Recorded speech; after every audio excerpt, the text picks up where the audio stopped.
बोलिए श्री रामचंद्र भगवान की जय।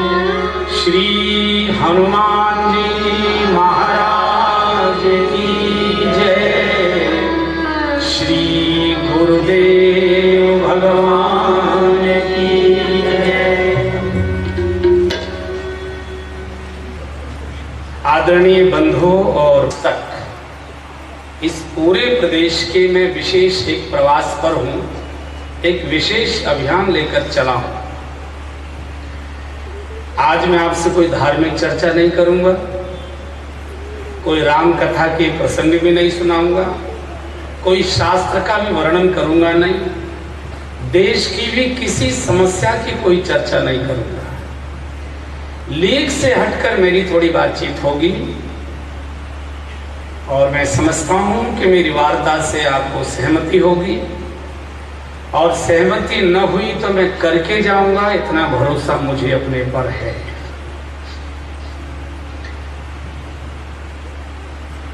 गत 20 वर्षों से मैं इस देश में राम कथा की यात्रा पर हूं। पूरे देश में, सभी प्रदेशों में, सभी बड़े नगरों में, चांदपुर भी आने का सौभाग्य मिला। हजारों हजार लोगों ने कथाएं सुनी, लोग नाचे गाए, जय जयकार हुआ, प्रशंसाएं बहुत मिली।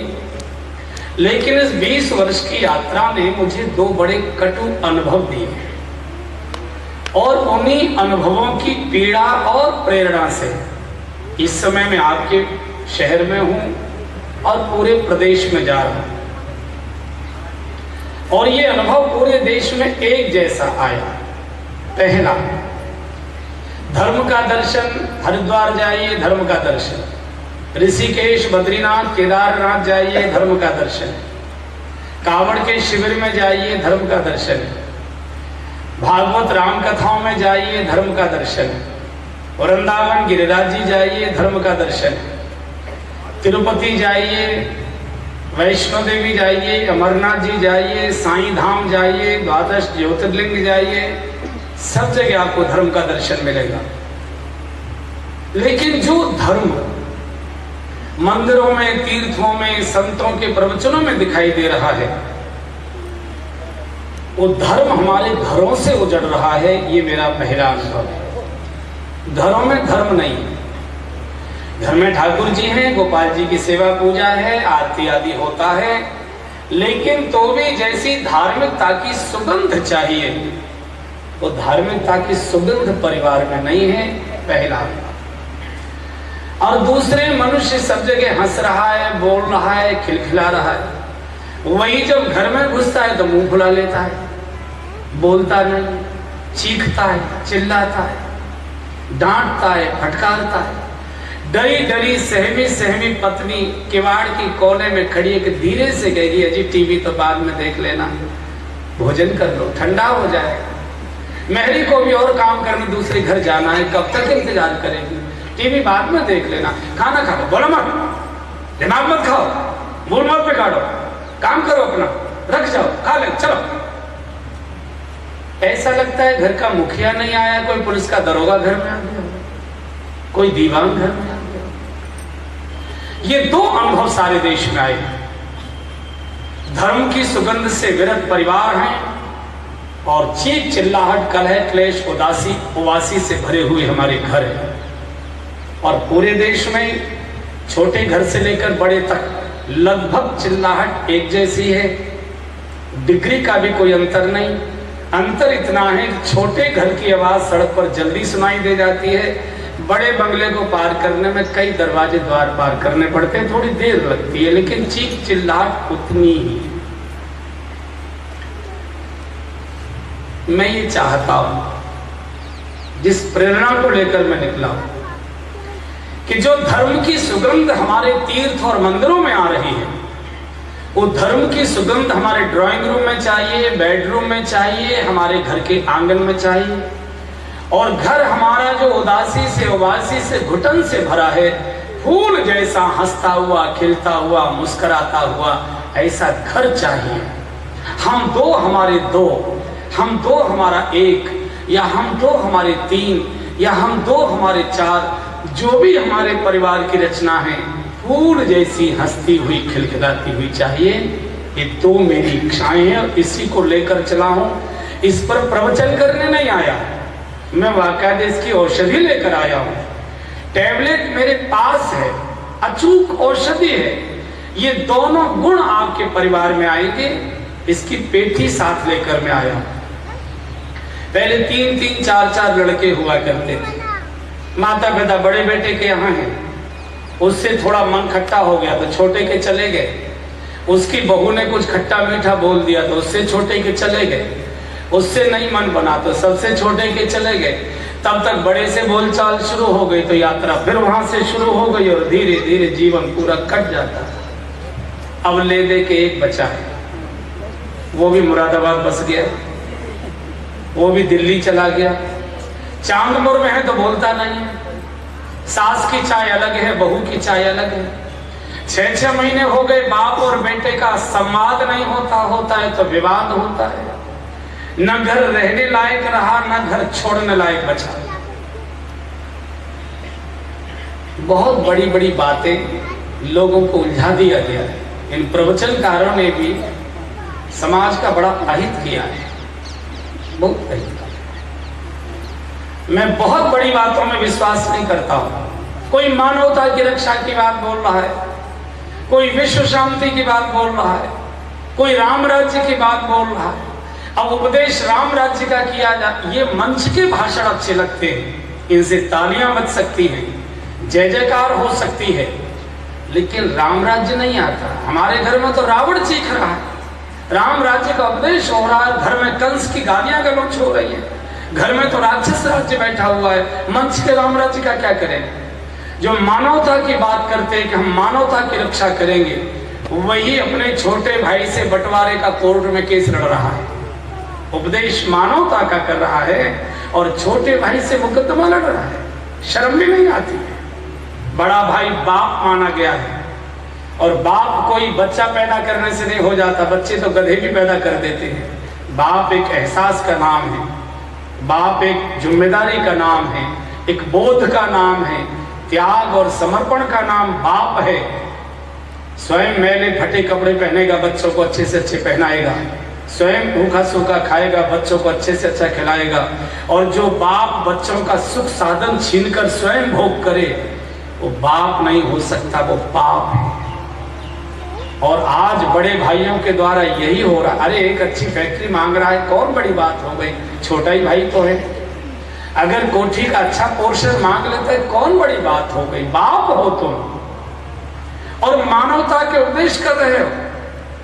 कोई विश्व शांति की बातें बोल रहा है, न विश्व शांत कभी हुआ है, न होता है, न होगा। और जितने विश्व शांति के उपदेश किए जा रहे हैं, विश्व उतना ही अशांत दिखाई दे रहा है।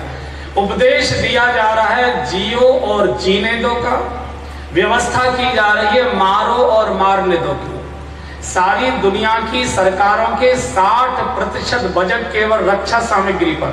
लोगों को कैसे मारा जा सकता है, लोगों को भरपेट भोजन मिले, सरकारों को चिंता नहीं, औषधि मिले, सरकारों को चिंता नहीं, शिक्षा संस्कार मिले, सरकारों को चिंता नहीं, मिसाइल्स कैसे आ जाएं, बटन दबाएं और 5000 किलोमीटर के दूर दुश्मन को समाप्त कर दें। यानी पूरा मानवता भूखी मर जाए, लेकिन रक्षा बजट बढ़ना चाहिए। ये सब व्यर्थ की बातें हैं, इनमें मेरा कोई भरोसा भी नहीं है। और मैं चाहूंगा कि इन बेकार की बातों में आप उलझिए मत। हमारे देश के एक बड़े प्रमुख संत ने इस सारे तत्व ज्ञान को 4 शब्दों में समेट दिया। उन्होंने कहा, मन चंगा तो कठौती में गंगा। अपने घर में सुख चैन अमन आराम है तो सारे संसार में सुख शांति अनुभव होती है। अपने घर में कलह क्लेश दुख दर्दहारी बीमारी है तो न बच्चों का टीवी अच्छा लगता है, न पड़ोस के बाजे अच्छे लगते हैं, कुछ भी सुहाता नहीं है। अपने पेट में दर्द है तो घर में कितने 56 भोग तैयार है, कुछ भी अच्छा नहीं लगता।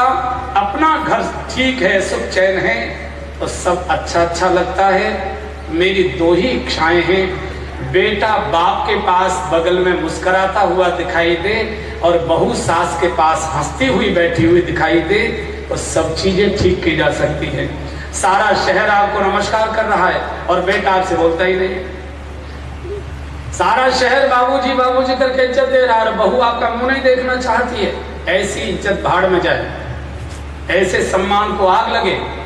जिस घर में घुस रहे हैं उसमें तो चेहरा बुझ गया, घर में तो कोई ऊर्जा मिली नहीं, और फिर नरक जैसा जीवन।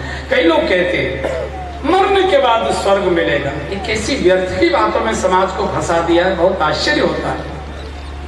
मरने के बाद कभी किसी को स्वर्ग न मिलता है, न मिला है, न मिलेगा। ये हम जो साधु लोग हैं ना, ये ठगी भी करते हैं, थकते हैं मीठी मीठी। हमको पैसा चढ़ाओ, पैर छू, आशीर्वाद दे देंगे, स्वर्ग मिल जाएगा, और ठग कर ले जा।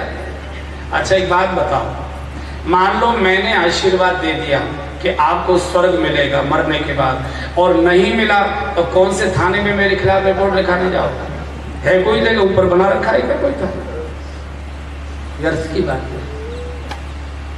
मरने के बाद केवल दो चीजें मिलती हैं, मृत शरीर को चिता और आग मिलती है, और जीवात्मा को कर्मों के अनुसार अगला जन्म मिलता है। तीसरी कोई घटना नहीं होती, केवल दो चीजें मिलती हैं। मृत देह को अग्नि मिल गई और जीवात्मा को अगला जन्म मिल गया। ध्यान से सुनना, स्वर्ग भी यही है, नरक भी यही है। बाहर नहीं है चांदपुर के, स्वर्ग भी चांदपुर में है, नरक भी चांदपुर में है। और चांदपुर छोड़ देते हैं, नरक भी आपके घर में है, स्वर्ग भी आपके घर में है। ये दोनों कमरे आपके घर में बने हुए हैं। अब आप लक्षण मिला लीजिए, जैसे होम्योपैथी के लक्षण मिलाते हैं ना डॉक्टर। अब लक्षण मिलाइए कि हम नरक वाले कमरे में सोते हैं कि स्वर्ग वाले में सोते हैं। मैं लक्षण गिनाए दे रहा हूं। क्रोध में जीना, कलह में जीना, क्लेश में जीना, कलुष में जीना, कलमश में, कीचड़ में, अंधेरे में जीना, गाली गलौच अशांति में जीना, माता पिता के अपमान में जीना, भाई बहनों के साथ के झगड़े में जीना, पाप, झूठ, ईर्ष्या, द्वेष और बेईमानी में जीना, अंधेरे में जीना, ये नरक है। सत्य में जीना, धर्म में जीना, प्रभु के सुमिरन में जीना, माता पिता की सेवा में जीना, परोपकार में जीना, साधु संतों के संग में जीना, शुभ कार्यों में जीना, गरीबों की सहायता में जीना, उजाले के सत्कर्मों में जीना, यही स्वर्ग है। और ये दोनों कमरे आपके घर में बने हुए, जो पसंद आता है उसी में चारपाई बिछा लीजिए, छूट आपके पास। जो अच्छा, इधर उधर कुछ नहीं, सब यही है। इसलिए बहुत बड़ी बातें करना बंद करो, ये सब बकवास। जिस घर में रहते हो उस घर में स्वर्ग है कि नरक है। जिस परिवार में रहते हो उस परिवार में हमारी हैसियत क्या है। दोनों हाथ उठाकर मंच पर भाषण हो रहा है और बेटा बोलने को तैयार नहीं है घर में। व्यर्थ की बातों में मत जाओ, मूल पर आ जाइए। चूंकि ऊर्जा घर से मिलती है, घर से मिलती है, और अगर इसमें चूक कर दी बहुत बड़ा दुष्परिणाम हो जाएगा। ये हो सकता है कि मेरी बातें आप सुन रहे हैं, आपको लग रहा हो हमारे चांदपुर में तो ऐसा कुछ है नहीं। तो दिल्ली और चांदपुर की दूरी बहुत ज्यादा नहीं है, रास्ता बहुत अच्छा बन चुका है। दिल्ली का महारोग चांदपुर बहुत जल्दी आ सकता है, और न घर रहने लायक रहेगा, न घर छोड़ से बनेगा। या तो बेटा और बहू आपको छोड़कर चले जाएंगे, या आपको छोड़ने के लिए घर मजबूर होना पड़ेगा। उस घर में आप रह नहीं पाओगे, आज भी रह नहीं पा रहे हो। बिना बोल चाल के कुछ बोल नहीं सकते, कुछ कह नहीं सकते, जैसे तैसे देखकर आंख बंद करनी पड़ती है, कोई टोक रोक नहीं सकते किसी को। ये रहना नहीं है, ये जीवन घसीटना है, ये जीवन काटना है, और अंत में फिर आपको कांजी हाउस में जीवन बिताना पड़ेगा। आपको मालूम है कांजी हाउस क्या है? अनाथ पशुओं को रखने के लिए पहले गांव में कांजी हाउस बनाए जाते थे, अब वो तो बंद हो गए। अब अनाथ बूढ़े माता पिता को बुढ़ापा काटने के लिए कांजी हाउस बनाए जा रहे हैं, जिसको वृद्धाश्रम कहते हैं। वृद्धाश्रम, अगर चांदपुर में भी कोई सेठ जी ये पाप कर रहे हो, हाथ पैर जोड़कर रोक दीजिए। इससे बड़ा कोई पाप नहीं हो सकता। जिस देश में माता पिता की देवी और देवता के रूप में पूजा की जाती हो, वहां माता पिता को घरबार छोड़कर कांजी हाउस में घुट घुट कर मरने के लिए मजबूर किया जाए, इससे बड़ा कोई पाप नहीं होता। हमारे देश में बेटे प्रार्थना करते हैं, आप जैसे हो बैठे रहो, लूले लंगड़े अपाहिज बूढ़े जैसे भी हमारे माता पिता हैं हमको आशीर्वाद देंगे, इनका सुबह शाम हम दर्शन करेंगे। इसलिए हमारे शास्त्र में गाया है, कोई ढूंढ रहा प्रभु को वन में, कोई ढूंढ रहा प्रभु को वन में, कोई घर में बैठा भजन करे, कोई घर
और व्यवहार से माता पिता को प्रसन्न कर लिया, उनको किसी तीर्थ पर जाने की आवश्यकता नहीं। सारी दुनिया के तीर्थ उसकी देहली पर आकर निवास करते हैं। जिन माता पिता की सेवा की तीन तीर्थ, अभी मैं हरिद्वार था, देखो मदर्स डे फादर्स डे ये चलते सुने तो होंगे ना आपने, ये विदेशी पाप है।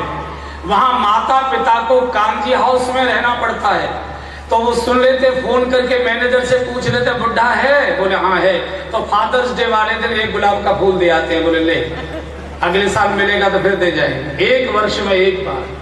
वही माँ की हालत। अरे हमारे यहाँ तो जीवित देवता है। तो मैं भी हरिद्वार में था, एक संत मेरे बड़े मित्रता है उनसे, उन्होंने बहुत अच्छा एक वृद्धाश्रम बनाया। हमने की कांजी हाउस काहे को बना दिया? अरे बोले कांजी हाउस नहीं है, यहाँ बड़े बूढ़े आकर भजन करेंगे, शांति का अनुभव करेंगे। और मैंने हंसकर कहा थोड़ी बहुत आपने भी शांति अनुभव कर ली है, कोनी के लिए ठेका ले रखा है तुमने? यहाँ उनको शांति मिलेगी? पेट काट कर एक एक पैसा जोड़कर जिन्होंने घर बनाया और उस घर से निकालकर बहू बेटों ने बाहर कर दिया, तो यहाँ भगवान याद आएगा कि वो घर याद आएगा? माला लेकर बैठेंगे, भगवान याद आएगा कि बहू के बेटे की आवाजें और लाल लाल चेहरा याद आएगा? होली और दिवाली पर नाती और पोतों से मिलने के लिए आंखें तड़पेंगी या भगवान याद आएगा? इससे बड़ा तुम पाप क्यों कर रहे हो? माता पिता घर में आनंद से रह सके, स्वर्ग घर में अवतरित करिए, यहाँ नरक निर्माण मत करो। इसलिए बंधुओं और बहनों, मैं कोई प्रवचन नहीं करूंगा, बिल्कुल जो दो चार आम देर से टपकेंगे ना उनको भी दवाई मिल जाए। कुछ देर से आम टपक रहे हैं ना कुछ, ये केवल उनके लिए मैं औषधि लेकर आया हूं। घर स्वर्ग जैसा, घर में धर्म की सुगंध। अगर घर से बाहर जाने का मन कर रहा है, इसका अर्थ है घर रहने लायक नहीं है। अगर होटल में भोजन करने का मन करता है, इसका अर्थ है घर में संतुष्टि नहीं है। व्यक्ति जब तंग होता है, बेचैन परेशान होता है, घर की ओर भागता है, और जो घर से बाहर भागने की इच्छा करता है, इसका अर्थ है घर में अशांति है, कलह है, क्लेश है, आनंद नहीं है। तो आनंद से भरा हुआ घर, स्वर्ग जैसी सुगंध से घर घर में फूल खिल जाएं, ऐसा वातावरण कैसे बने? इसकी औषधि, रोग का वर्णन करने से रोग दूर नहीं होता, रोग की औषधि लेनी पड़ती है। अब मैं औषधि दे रहा हूं, और औषधि मेरी फैक्ट्री में नहीं बनी, गुरु नानक देव भगवान की फैक्ट्री की बनी हुई औषधि लाया हूं। गुरु नानक देव भगवान जीवन भर एक ही उपदेश करते रहे, जब तक इस देश में संगत और पंगत चलती रहेगी तब तक इस देश का कोई बाल बांका नहीं कर सकता। संगत माने सामूहिक भजन और पंगत माने सामूहिक भोजन। हमारे घरों से दोनों समाप्त हो गए। होटल जैसे घर हमारे हाउस हो गए। ये जो बहन लोग मेरे बाईं ओर बैठे हैं, इनसे मैं आग्रह करूंगा, परिवार अगर टूटता है तो सबसे बड़ी चोट माँ को पड़ती है। पुरुष तो कहीं भी मटरगस्ती कर लेगा, तो कहीं भी ताश खेलने बैठ जाएगा, शतरंज खेल लेगा, माँ कहाँ जाएगी घर छोड़कर, उसको कौन जगह। इसलिए आपकी जिम्मेदारी बनती है, घरों को होटल मत बनाइए, हाउस मत बनाइए, होम चाहिए, होमली वातावरण। पिता की छत्र छाया में, माँ की ममता में डूबा हुआ, भाई बहनों की किलकारी में गूंजता हुआ। अभी तो घर घर में कमरे अटैच्ड हैं, किसी से किसी को लेना देना नहीं, सब अपने कमरे में खाए पिए सोए, सवेरे नहा धो के कारोबार चले गए। माँ कैसे, बाप कैसे, बेटा कैसा, कोई किसी से लेना देना नहीं। इसलिए घर घर जैसा चाहिए। इसके लिए टैबलेट दे रहा हूं। अब प्रातः काल से लेकर शाम तक जैसी जिंदगी जी रहे हो जियो, मैं बिल्कुल उसमें दखल नहीं दूंगा। लेकिन सायंकाल का भोजन सब छोटे बड़े बच्चे बाप के पास बैठकर करें, ये मेरी पहली टैबलेट है। भोजन मत दीजिए बच्चों को, बेटा रुको ना, भी पापा आने वाले होंगे, भैया आ रहे होंगे ना, थोड़ी देर रुक जाओ, रोते रोने दो। जीवन भर के रोने से तो अच्छा है थोड़ी देर अब रो लो, नहीं आगे कोई रोना सुनेगा नहीं। बाप आया, खाना खाया, टीवी में घुस गया। बेटा कितनी रात में आया, क्या खा कर आया, क्या पी कर आया, क्या करके आया, महीनों बाप को पता नहीं लगा। बेटी किनको मिलकर आई, कहाँ घूम कर आई, परिवार में किसी को पता नहीं लगा। बाप किन झाड़ियों में उलझ चुका है, घर में किसी को पता नहीं लगा। और जब तोते हाथ से उड़ जाते हैं, फिर केवल रोना बचता है और कुछ बचता नहीं। सालों साल पता नहीं लग पाता कि क्या खा रहा था, क्या पी रहा था। जब एक साथ टेबल पर बैठकर भोजन करेंगे तो बाप को भी कुल्ला करना पड़ेगा और बेटे को भी मुंह धोना पड़ेगा, और सारी बुराइयां वैसे ही छूट जाएंगी।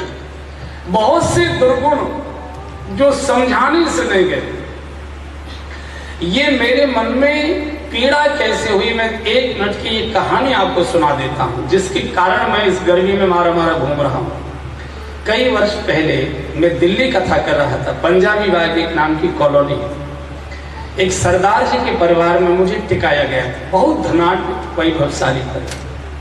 माता जी बोली, महाराज जी 2 मिनट का समय हमको अकेले में चाहिए। हमने कहा हम सुबह हवन करते हैं, चाय पीते हैं, आ जाइए। आ गई। हमने की बताइए, तो रोने लगी।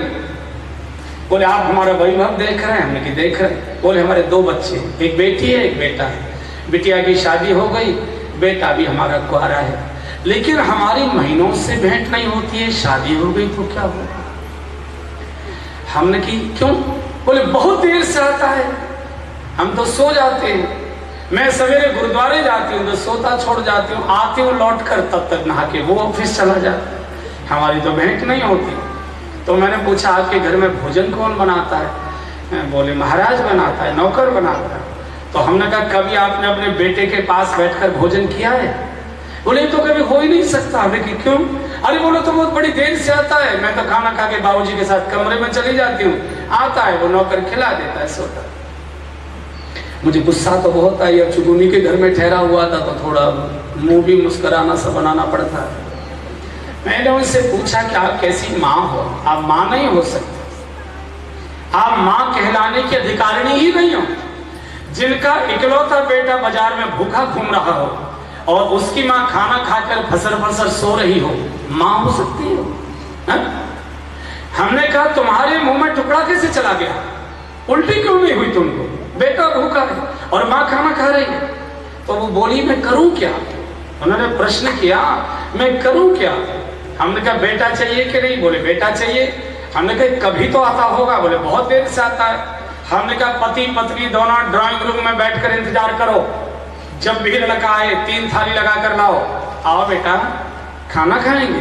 वो कहेगा मम्मी पापा अभी आपने खाना नहीं खाया। बोले नहीं बेटा, अब तुम्हारे साथ रोज भोजन करेंगे, तुम्हारी प्रतीक्षा किया करेंगे। 1 दिन प्रतीक्षा करो, 2 दिन प्रतीक्षा करो, 3 दिन प्रतीक्षा करो, चौथे दिन वही लड़का 9 बजे घर में आ जाएगा सारे दोस्तों को छोड़कर, घर भूखा बैठा होगा। उसको लगना चाहिए कि मेरे लिए भी कोई घर में भूखा बैठा है, मेरी भी कोई इंतजारी कर रहा है। इसलिए उपदेशों से ठीक नहीं होगा, सीधी दवाई देनी पड़ेगी। जब तक घर के सब लोग ना आ जाएं, भोजन नहीं। बाप के पास बैठकर भोजन, सामूहिक भोजन करने से सामूहिक मन बनता है, मन के भेद दूर होते, दुर्गुण अपने आप गायब हो जाते हैं, अपने आप गायब हो जाते। नहीं तो मुझे ये बात बोलने में थोड़ा संकोच लग रहा है, हो सकता है वो चांदपुर पर लागू न होती हो। आज भाग्यशाली माता पिता कौन है? मैं उनको नहीं मानता कि जिनके बेटे पढ़े लिख गए, मैं उनको भी भाग्यशाली नहीं मानता कि जिन्होंने बड़ा कारोबार ऊंचा कर लिया। मैं उन माता पिता को भाग्यशाली मानता हूं जिस बाप ने अपने बेटे के लिए बहू की गोद भरी है, बेटा तो उसको बहू के रूप में स्वीकार कर ले, और बेटी के लिए जिस वर का टीका करके आया है, बेटी उस लड़के के साथ शादी करने को तैयार हो जाए, ये दो घटनाएं जिस घर में हो जाएंगी वही भाग्यशाली माता पिता हैं, कोई पूर्व जन्म में पुण्य करके आएंगे। बहुत बड़ा संकट है। बोलो मत बोलो, ये जो चमक दमक है, ये जो फैशन है, ये जो सुंदर कपड़े हैं, ये जो चेहरे पर चिकनाई है, मुस्कुराहट है, ये सब झूठी है, सब दिखावटी, सब बनावटी। भीतर कलह और क्लेश की कीचड़ भरी है सबके भीतर। दो रिश्तेदार मिलते हैं, कोई किसी का दुखड़ा नहीं सुनता, अपना अपना रोना शुरू कर देते। इसलिए रोना न पड़े इसकी औषधि दे रहा हूं। सायंकाल का भोजन परिवार में एक साथ बैठकर करें, मत दो खाना जब तक सब में बैठ जाए। सब समय से आएंगे, ये जो बैठे हैं इनको कोई काम नहीं है, बाहरी मटरगस्ती करते, गप्पे हाँकते हैं, केवल इसलिए देर करते हैं जितनी देर से घर में जाएंगे उतना कलह कम होगी। ये बचते हैं, इसलिए बच्चे भूखे बैठे होंगे। और देखो बेटे बेटी ही नहीं बिगड़ा करते, बड़े भी बिगड़ा करते, बिगड़ने की कोई उम्र नहीं हुआ करती है और कोई स्तर भी नहीं हुआ करता है। इसलिए पूरे परिवार को सावधान करना ये माँ की जिम्मेदारी है।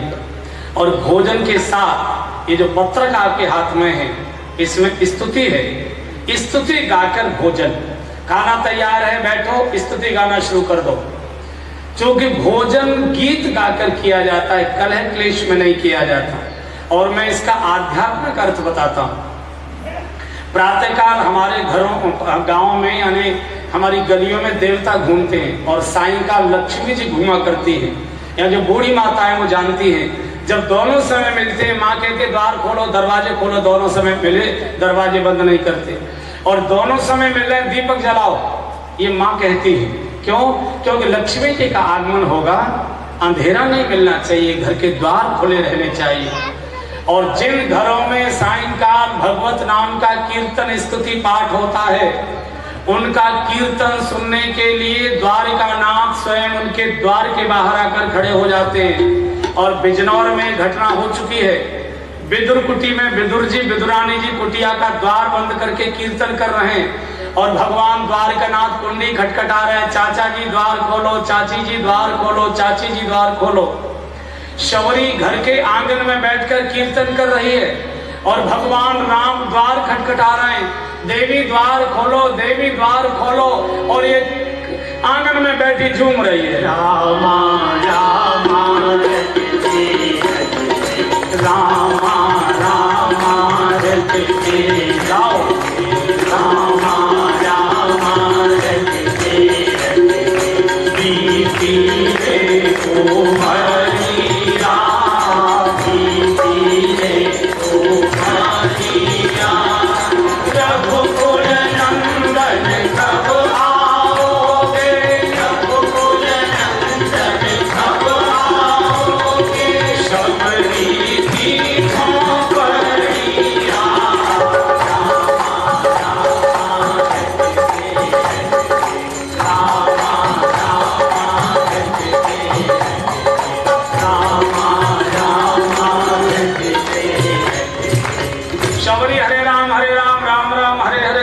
कर रही है, और भगवान द्वार खटखटा रहे हैं, देवी द्वार खोलो, माँ द्वार खोलो, शबरी जी द्वार खोलो। बहुत देर हो गई, गुरु को चिंता हो गई, गुरु को लगा कि भगवान आए और लौट न जाए, तो गुरु ने संकेत किया शबरी दे। तो शबरी ने सुना ये तो मेरे गुरु जी की आवाज है, लेकिन गुरुजी तो 60 साल पहले शरीर छोड़कर चले गए। गुरुजी कहां से आ गए? फिर कीर्तन में लग गए, मेरा भ्रम हो सकता है। फिर गुरु ने कहा शबरी देख। तो शबरी ने वैसे चारों ओर देखकर कहा किसको देखो? बोले शबरी देखी राम देवी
भगवान द्वार पर कुंडी खटखटा रहे, अंदर कीर्तन हो रहा है। और देखो महिलाओं का एक स्वभाव बताएं आपको, इहलोक की महिलाएं और देवलोक की देवियां एक सी होती है, इनमें कोई अंतर नहीं है। जितना यहाँ झगड़ा होता है उतना वहाँ झगड़ा होता है, उसमें कोई कमी। यहीं से तो वहाँ जाती है, कोई अलग से मशीन तो है नहीं। तो हर महिला अपने पति से कितना ही झगड़ा कर ले, लेकिन वो ये चाहती है सब लोग मेरे पति का सम्मान करें।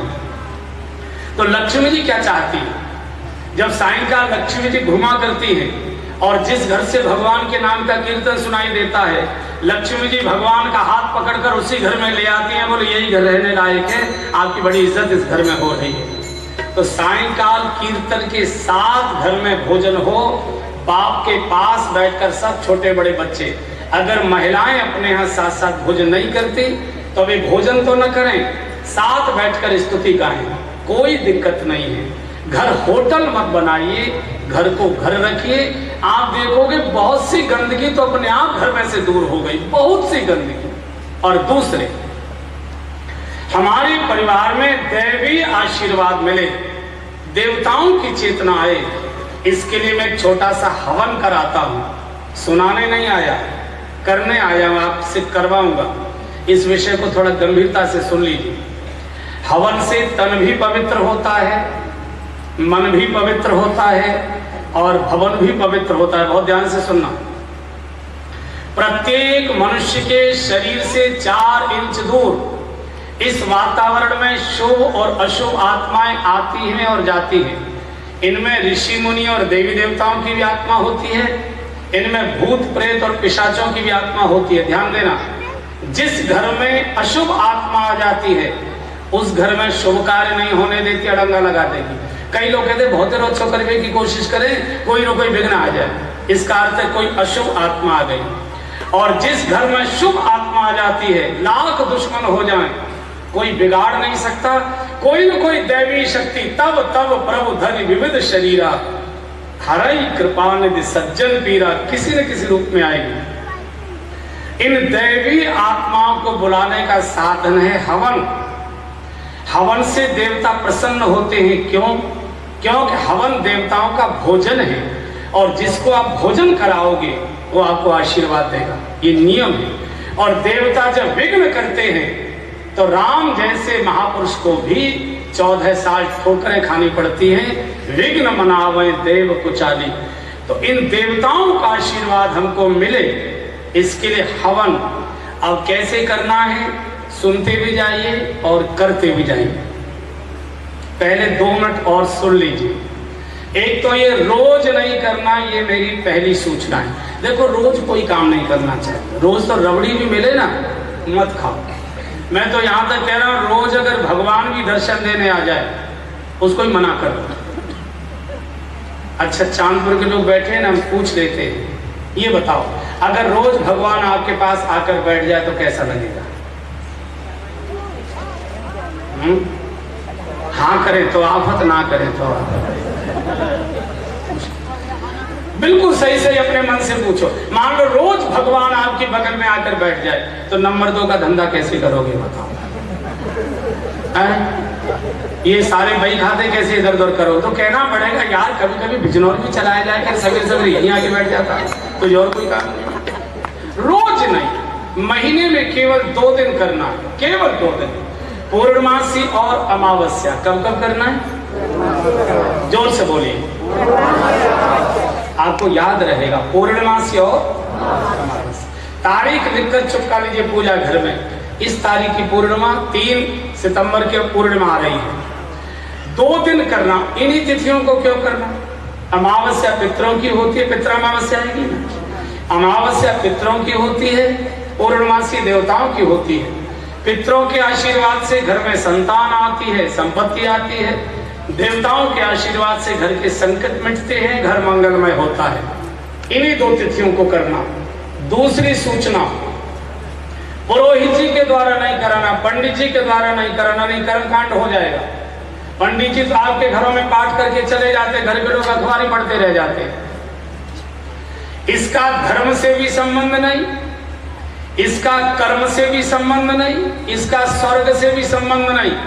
लेकिन अगर ये औषधि सेवन करोगे तो आपका घर स्वर्ग जैसा हो जाएगा, ये मैं गारंटी दे रहा हूं, घर स्वर्ग जैसा हो जाएगा। इसलिए पंडित जी पुरोहित जी के द्वारा नहीं, परिवार के छोटे बड़े सब लोग बैठे। और माताओं से निवेदन कर रहा हूं 4 दिन पहले खुशामद करना शुरू कर दो।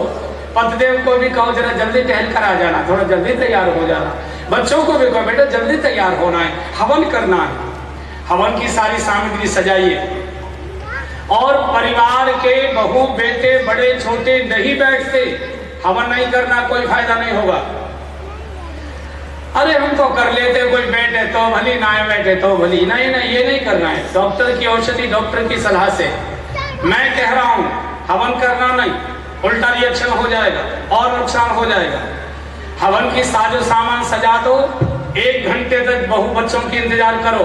अगर नहीं आए सामग्री में मिला दो, समिधा में, घी में, आराम से बैठ जाओ। इस घटना को बहू बेटे सहन नहीं कर पाएंगे। कुछ होगी, हवन होने वाला था, क्या हो गया, क्यों नहीं हुआ, बहू कुछ पाएगी, हवन क्यों नहीं हुआ?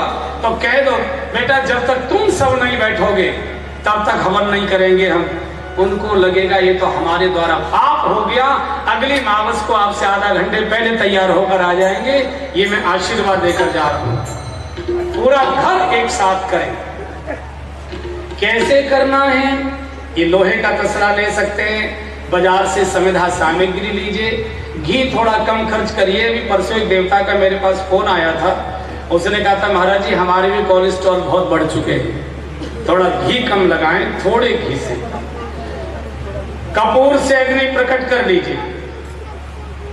पहले रुको, पहले भोजन से पहले देवताओं को जगा लीजिए, ठीक है। हमारे प्रत्येक शरीर की इंद्रिय का कोई न कोई देवता है। आंखों के जैसे सूर्य हैं, नाक के अश्विनी कुमार हैं, मुंह की अग्नि है, हाथ का इंद्र है, हर एक अंग का कोई न कोई देवता है। माँ कहती है ना खाना तैयार है, ऐसे सबको जगाने के लिए जल छिड़के, बाएं हाथ में पानी लो, ऐसा समझो कि हमारे बाएं हाथ में जल है। सिखा रहा हूं ना, आज कक्षा 2 की क्लास चल रही है, बड़े मत बनो, छोटे बनो। हाथ में जल लो, सभी आप भी लो, बाएं हाथ आप भी ले लें बाबूजी, कोई नुकसान नहीं। ऐसे जल छुओ, फोटो को लगाओ। इसके मंत्र भी है, मंत्रों के चक्कर में मत पड़ना, कर्मकांड के चक्कर में नहीं। फूफा जी की गोद में बच्चे को देना हो तो नहला धुला के देना पड़ता है, और दादाजी की गोद में देना हो तो, इसलिए देवता दादाजी है, ज्यादा चक्कर में नहीं। फिर छुओ, नाक से लगाओ, फिर छुओ, आंखों से लगाओ, फिर छुओ, कानों से लगाओ, फिर छूइए भुजाओं से लगाइए, फिर छूइए जंघाओं से लगाइए, अब पूरे शरीर पर छिड़किए। अब सब देवता जागृत हो गए। कपूर से सीधे सीधे अग्नि प्रकट कर लीजिए, हाथ में सामग्री लीजिए, स्वाहा के साथ छोड़ देना वहीं से। 24 गायत्री मंत्र, चूंकि 24 अक्षर मंत्र है, लेकिन हम यहाँ केवल 6 आहुति देंगे अभ्यास के लिए, घर पर 24। कोई पंडित जी पुरोहित जी ये कह सकते हैं कि महिलाएं गायत्री मंत्र नहीं बोल सकती, उनकी सुनना नहीं, उनको धर्म का आवा सादा भी मालूम नहीं है, वो पाखंड पैदा कर रहे हैं। सभी महिलाएं बोल सकती है, कोई डरने की आवश्यकता नहीं। कहना कौशल जी महाराज कह गए हमको तो हम तो उनकी बात मानेंगे। कोई ये भी कह सकते हैं कि बिना ब्राह्मण के हवन हो नहीं सकता, ये भी सुनना नहीं। अब कोई ब्राह्मण धर्म है ही नहीं, वर्णाश्रम धर्म समाप्त हो चुका है। पंडित जी शराब का ठेका चला रहे हैं, ठाकुर साहब कपड़े की दुकान कर रहे हैं, ये सब बेकार की बातें हैं। और अगर पंडित हरिजन की बगल में बैठकर जुआ खेल सकता है और शराब पी सकता है, तो हरिजन अपने घर में बैठकर देवताओं का हवन क्यों नहीं कर सकता? कोई खतरा नहीं है किसी प्रकार का, सब कर सकते हैं, शुभ कार्यों में कोई निषेध नहीं है। अब 6 गायत्री मंत्र घर पर 24 या 6 शुरू।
यहाँ 6 पत्रक निकालिए 3 चौपाई।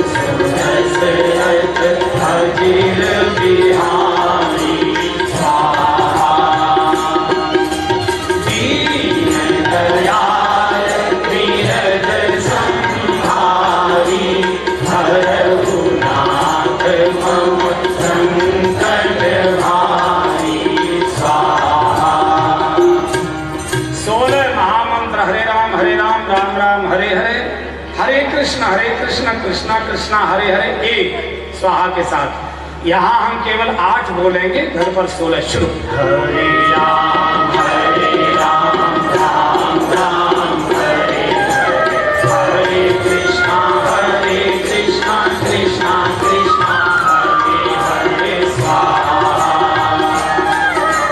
हरे राम राम राम हरे हरे कृष्णा कृष्णा कृष्णा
पंजीरी है, हलवा है, खीर है, या बाजार से कोई बतासे पेड़ा मंगाया हो, 3 मंत्र बोलकर 3 बार चढ़ा दीजिए। ओम अग्नये स्वाहा, ओम अग्नये स्वाहा, ओम अग्नये स्वाहा। ये हवन हो गया, देवताओं ने भोजन कर लिया। अब देवताओं का प्रसाद हमको लेना है। देवता भी नाक से भोजन करते हैं, हमको भी प्रसाद नाक से लेना है। तो जो घी की कटोरी खाली हो गई, उसमें 2-4 चम्मच जल डालिए और थोड़ा घोटिए ताकि जल चिकना हो जाए, और सभी के हाथ में 2-2, 3-3 बूंदें चिकना जल रख दो और ऐसे मलो। घर पर करना इसलिए याद होगा ना, नहीं कहोगे बाबा के बोल गया, हमने तो सुना ही नहीं। ऐसे हाथ मलो और लौ को पकड़िए और सूंघो, यही प्रसाद है। ऐसे नहीं करते, ये भी मालूम नहीं है पंडितों को ऐसे क्यों करते।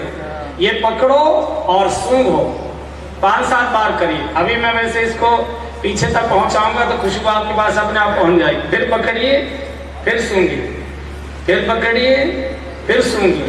ये अंदर तक औषधि अंदर जाती है, इंद्रियां शुद्ध होती हैं इससे। अब पूरा हवन हो गया, पत्रक निकालिए और प्रेम से स्तुति गाइए।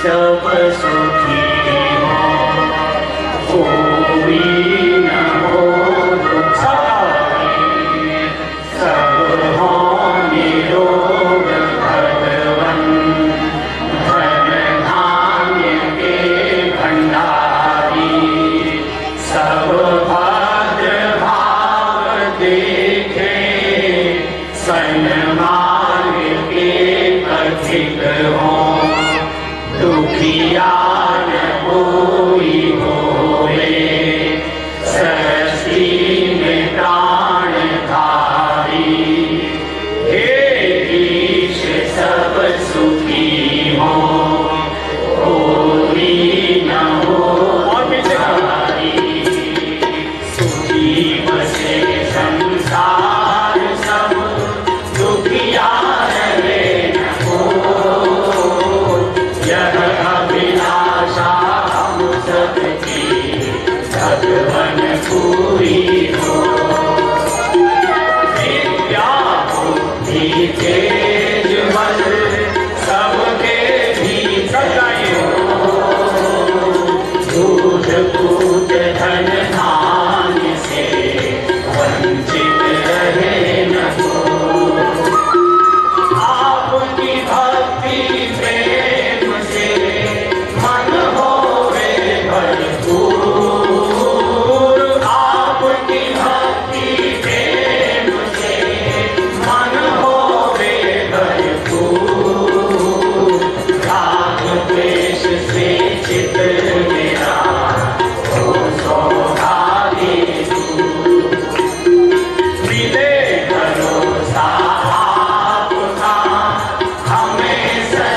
संगति लीजिए दया धर्म साधा।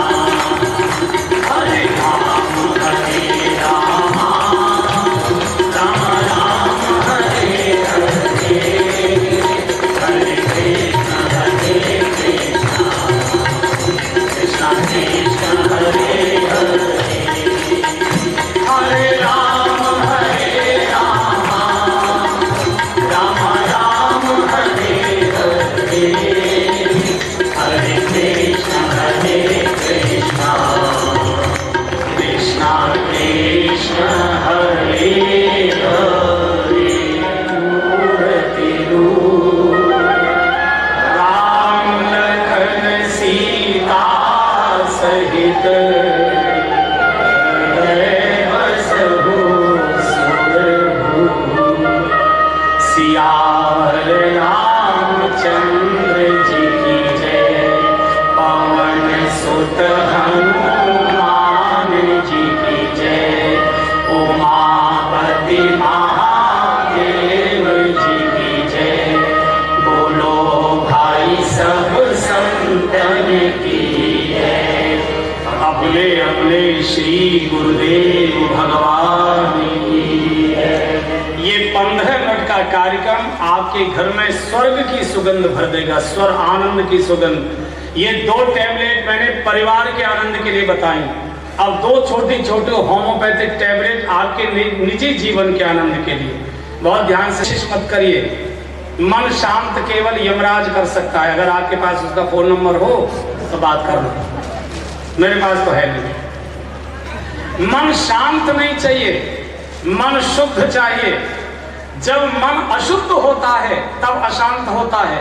मन में क्रोध भरा है, कामुकता भरी है, ईर्ष्या की जलन भरी है, किसी को गाली गलौज कर दिया, किसी की बेईमानी कर ली, कोई और को कर्म पाप कर लिया, मन अशांत रहेगा, अशांत है।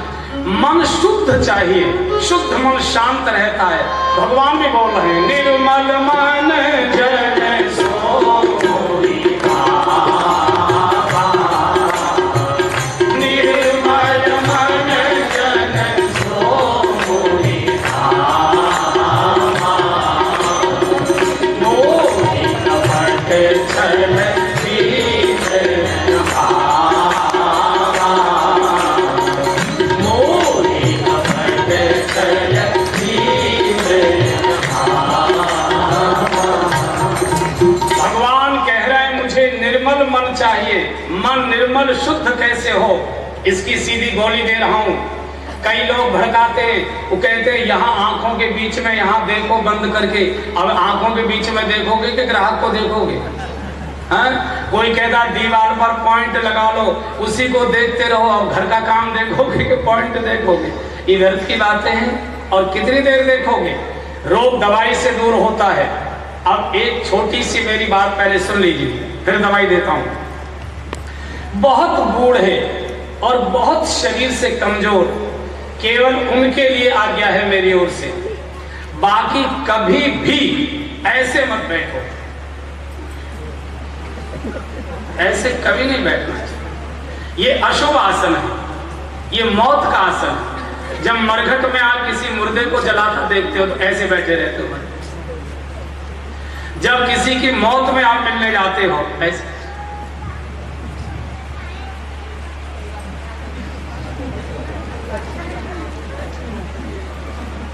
ये गलत आसन, ये अशुभ आसन है, इसको कभी नहीं करना। इसलिए जो कुर्सी पर बैठे हैं, मैं दवाई दे रहा हूं, जो कुर्सी पर बैठे हैं थोड़े से आगे सरक कर बैठो, पैर मिलाओ आपस में। और जो नीचे बैठे हैं, पालती अगर मार सकते हो मार लो, पूरी ना लगे ना, पैर अगर पूरे ना होना तो थोड़े आगे पीछे कर सकते हो, कोई दिक्कत नहीं। करो जरा, क्रिया करो, सभी करो। कुर्सी वाले पैर मिलाओ, आगे सर के बैठो, हाथ बांधो, हाथ बांधो, नाभि के पास रखो, ऐसे जो बता रहा हूं करते जाना। आंख बंद करो, एकदम सब लोग आंख बंद करो। और अब रीढ़ की हड्डी सीधी तन के बैठो, एकदम तन के, रीढ़ की हड्डी बिल्कुल सीधी। और 4-5 बहुत गहरी सांस आराम से भरो और छोड़ो।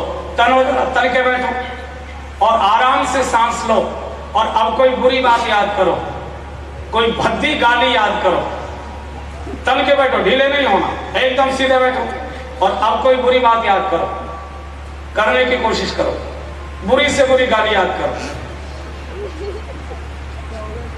ढीले हो जाओ, आंख खोलो, आई कुछ है? यही इसकी दवाई है, यही इसकी औषधि है, और कोई दूसरी औषधि नहीं।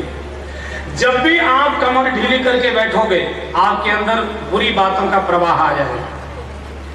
5-10 दिन इसका अभ्यास करना। प्रातःकाल शौच जाने के बाद जब पेट खाली हो जाए बैठ जाओ, जहां भी बैठने का मन है, 10-20 सांस गहरी लो और आराम से छोड़ दो, और दिन में 5-7 बार करो ये क्रिया। डॉक्टर को भी याद कर लो, जैसे बुरी बातें याद आए आप ध्यान से देखोगे तो आपकी कमर झुकी हुई होगी, ऐसे हो जाओ। कौशल जी महाराज, डॉक्टर को भी संकड़ा कर लो, कौशल जी महाराज, और फिर सीधे बैठो। दिन में 6-7 बार एक क्रिया करोगे, 8-10 दिन के अंदर नाचने का मन करेगा, इतने आनंद से भर जाओगे। चूंकि जब बुरी बातें मन में रहती तो डिप्रेशन रहता है, गिरा गिरा शरीर रहता है, आपका मन करेगा झूमने का, नाचने का, और कोई दूसरी औषधि है ही नहीं। केवल बहुत सरल तरीका बता रहा हूं। ये हो गया मन को शुद्ध करने का, और भगवान की कृपा हमको मिले इसके लिए दूसरी गोली दे रहा हूं। अब फोटोग्राफर फोटो ले सकते, हाथ आकाश की ओर उठाओ, हाथ आकाश की ओर उठाइए, आंखें बंद करिए और बंद आंखों से अंतरिक्ष में भगवान की मुस्कुराती छवि का दर्शन करो। ऐसा अनुभव करिए भगवान हमको देख भी रहे और मुस्कुरा रहे हैं। मैं जो बोलूंगा उसे प्रेम से प्रभु को सुना दीजिए। हे प्रभु, आपकी बड़ी कृपा मेरे ऊपर बरस रही है, मैं आपको सादर प्रणाम करता हूँ। हे प्रभु, आपकी बड़ी कृपा मेरे ऊपर बरस रही है, मैं आपको सादर प्रणाम करता हूँ। माथा टेक दीजिए, प्रणाम कर दीजिए। फिर दूसरी बार हाथ उठाइए। अब यही बात मेरे साथ साथ बोलिए। हे प्रभु, आपकी बड़ी कृपा मेरे ऊपर बरस रही है, मैं आपको सादर प्रणाम करता हूं। फिर माथा टेक दीजिए, प्रणाम। फिर तीसरी बार यही क्रिया करिए, मेरे साथ साथ बोलिए। हे प्रभु, आपकी बड़ी कृपा मेरे ऊपर बरस रही है, मैं आपको सादर प्रणाम करता हूं। माथा टेक दीजिए, प्रणाम कर दीजिए। अब 2 मिनट मेरी बात और प्यार से सुन लीजिए। ये क्रिया रात्रि को सोते समय करनी है, आज ही से शुरू करिए। पलंग पर बैठकर, चारपाई पर जहां आप सोते हैं, जब लवशंक आदि से निवृत्त लाइट बुझाकर आप सोने आए, पलंग पर बैठकर करिए। 3 बार करके चादर ओढ़कर सो जाना। प्रवचन नहीं दे रहा हूं, अनुभव बता रहा हूं, ज्यादा नहीं। 15 और 20 दिन के अंदर, वैसे तो पहले ही घटना घट जाएगी, लेकिन 15 और 20 दिन के अंदर आपको स्वप्न में बहुत सुंदर झांकी आएंगी। लेकिन गलती से भी अपने स्वप्न की चर्चा किसी को करना नहीं, फिर आना बंद हो जाएगी। हमसे कभी भेंट हो तब बोलिए, क्योंकि जिस डॉक्टर की औषधि ली जाती है रिएक्शन उसी को बताना चाहिए, हमेशा एक नियम है। ये 2 टैबलेट मैंने परिवार के आनंद के लिए और 2 टैबलेट मैंने निजी जीवन के आनंद के लिए दिए बंधुओं और बहनों। औषधि सुनने से लाभ नहीं करती, औषधि सटकने से लाभ करती है, और यही औषधि बांटने आया हूं। देखो एक बात सुन लीजिए, मैं कोई सारे चांदपुर के हर घर के कांटे तो नहीं उखाड़ सकता, इतनी तो मेरी दम नहीं है कि चांदपुर के घर घर के कांटे में उखाड़ सकूं, ये तो मैं नहीं कर पाऊंगा। लेकिन जो परिवार मेरे सामने बैठे हैं, इनके आंगन में प्रसन्नता के फूल जरूर खिलाए जा सकते हैं, ये मेरा प्रयास रहेगा। इसी के लिए मैं प्रयत्न कर रहा हूँ। और इसमें जो आयोजक है उनके नाम में इसमें भूल रहा हूँ, उनसे मैं निवेदन कर रहा हूँ कि जितने परिवार मेरे सामने बैठे हैं, इन सब के नाम, पते, पोस्टल एड्रेस और मोबाइल नंबर मुझे दे दीजिए। मुझे मालूम है औषधि राजी से नहीं खाता कोई, उनको खटखटाना पड़ता है। हर पूर्णिमा से 4 दिन पहले और हर मावस से 4 दिन पहले मेरा SMS आएगा आपके फोन पर, पूर्णिमा से आ रही है, हवन की तैयारी करो, मावस आ रही है, हवन की तैयारी करो। और मैं फोन कर करके आपको इतना तंग कर दूंगा कि या तो मेरी दवाई खाओगे, नहीं मुझसे पिंड छुड़ाकर भागोगे अपना नाम हटवा। और मैं आज इस विद्यालय में पहले भी आया हूं, आज आश्वासन दे रहा हूं कि चांदपुर में जिस दिन 101 परिवारों में ये हवन प्रारंभ हो जाए पूर्णमासी अमावस्या को, मुझे टेलीफोन करवा दीजिए। उसकी अगली पूर्णमासी को या मावस पड़ेगी उसको मैं चांदपुर आऊंगा।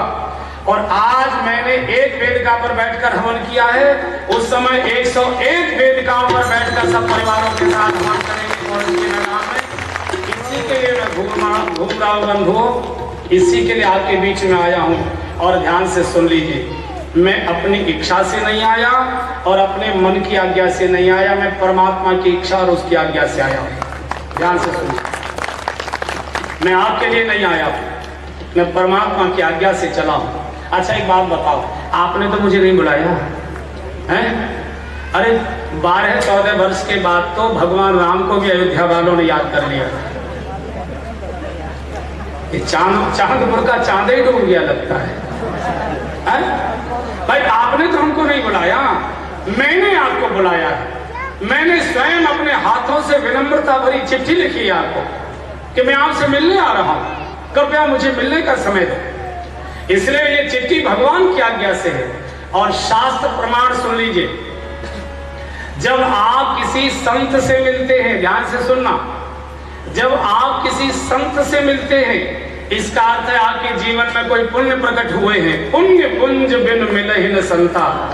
जब आपके जीवन में पुण्य प्रकट होते हैं तो आप किसी संत से मिलते हैं। अब मैं इसके उलट बोल रहा हूं, जब आपसे कोई संत मिलता है इसका अर्थ है आपके जीवन में भगवान की कृपा प्रकट होने जा रही है। साधु संत बिना भगवत इच्छा के नहीं, बिन हरि कृपा मिले नहीं संता। हम भगवान की पुलिस के सिपाही हैं साधु संत। और आपको मालूम है, अगर चांदपुर में कोई मंत्री आदि आने होते हैं उससे पहले पुलिस वहां कर खड़ी हो जाती है। लोग पूछते हैं कौन आने वाला है, पुलिस कैसे आई, तो आप बता देते हैं हम सज्जन आने वाले हैं। ऐसे हम भगवान की पुलिस हैं। अगर पुलिस का सिपाही आ गया तो समझना चाहिए मालिक भी पीछे पीछे जरूर आने वाला है, उसका समाचार आ गया, उसका संकेत आ गया। और ये रामचरितमानस में उसका उदाहरण है। जिस समय हनुमान जी विभीषण के घर पर बैठकर बातचीत कर रहे थे तो विभीषण अचानक नाचने लगा। तो हनुमान जी ने पूछा क्या बात हो गई, बड़े प्रसन्न दिखाई दे रहे। बोले भरोसा हो गया। भरोसा किस बात का? बोले जिसका दरोगा मेरे घर पर आ गया मालिक जरूर आएगा, इसका मुझे भरोसा हो गया। अब मोहि भाव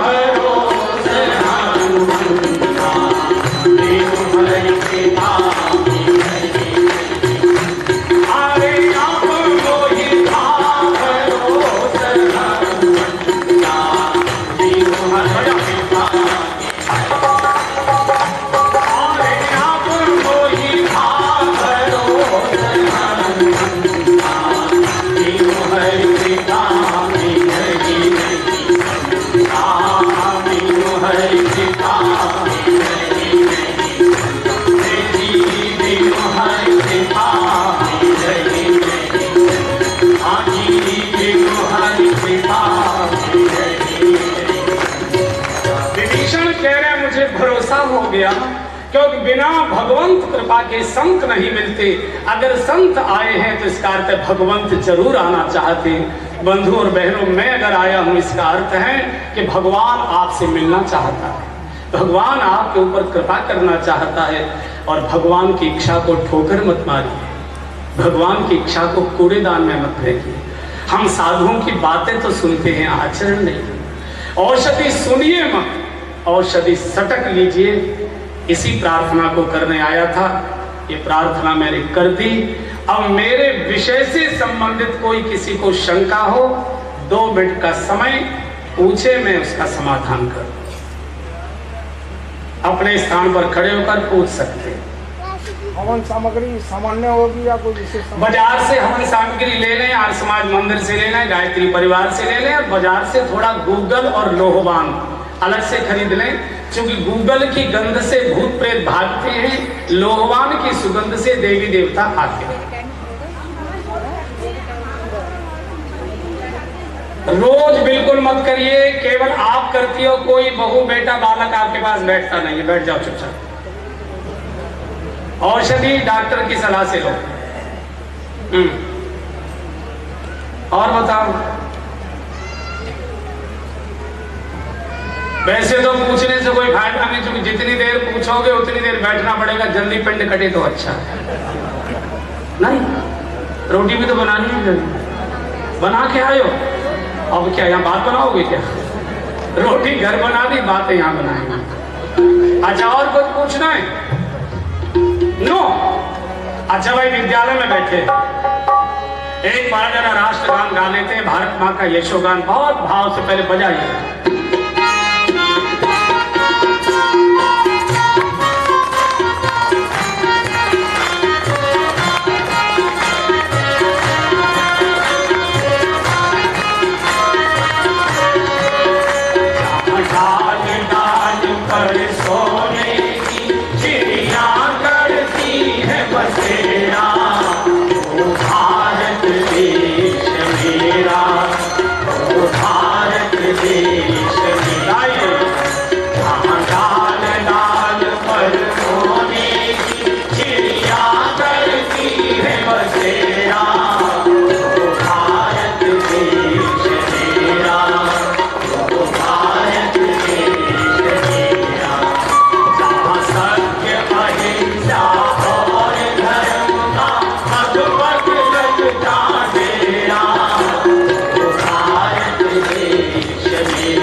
मंगलमय सूचना के साथ आरती करेंगे।